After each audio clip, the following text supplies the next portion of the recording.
həyatımda ən doğma kəsən.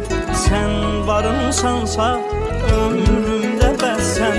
Sən ülvi hissim, tək müqəddəsən. Hər şeyimsən. Sən arzum, niyyətim, sən tək məhəbbətim. Sən mənim qismətim, taleyimsən.